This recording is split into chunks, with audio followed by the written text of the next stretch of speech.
প্রধানমন্ত্রীর জন্য প্রতিদিনের লাঞ্চের টাকা হলো 100 টাকা। প্রধানমন্ত্রী দুপুরের খাবার অর্থাৎ লাঞ্চের খরচ মাত্র 100 টাকা।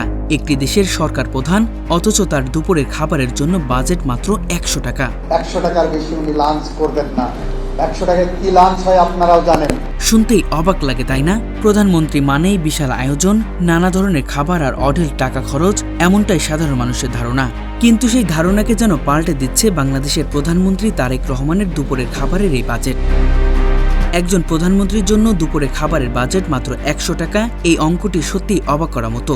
কারণ একজন সাধারণ মানুষও দুপুরের খাবারের জন্য এর চেয়ে বেশি টাকা খরচ করেন। সেখানে দেশের সরকার প্রধানের খাবারের জন্য এত কম টাকা বরাদ্দ কিভাবে সম্ভব, এই প্রশ্ন স্বাভাবিকভাবে সামনে আসে। আর শুধু দুপুরের খাবারই নয়, দুপুর ও বিকালের খাবার মিলিয়ে বরাদ্দ মাত্র 150 টাকা, এমন তথ্যও সামনে এসেছে।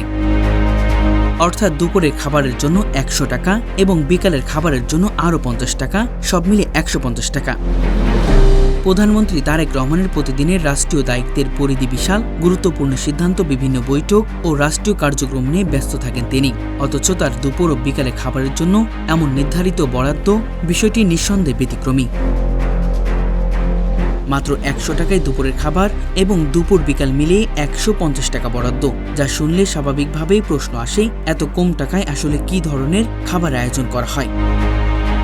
তবে এই বরাদ্দের হিসাবটি ঠিক কিভাবে নির্ধারণ করা হয়েছে সেটিও গুরুত্বপূর্ণ।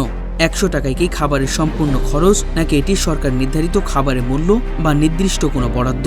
এই হিসাবের মধ্যে কি কি অন্তর্ভুক্ত থাকে সেটিও জানা প্রয়োজন। তারপরও একজন দেশের সরকার প্রধানের দুপুরে খাবারের বাজেট মাত্র 100 টাকা, এই তথ্য নিঃসন্দেহে চমক তৈরি করার মতো। বিশেষ করে যেখানে প্রতিদিন খাবারের দাম বাড়ছে, সেখানে এমন কম বরাদ্দ স্বাভাবিকভাবেই মানুষের কৌতূহল তৈরি করবে। তাই প্রশ্ন থেকেই যায়, প্রধানমন্ত্রী দুপুরে খাবারের জন্য মাত্র 100 টাকা কেন, আর দুপুর বিকাল মিলিয়ে 150 টাকা, এই বরাদ্দ আসলে কি কি থাকে?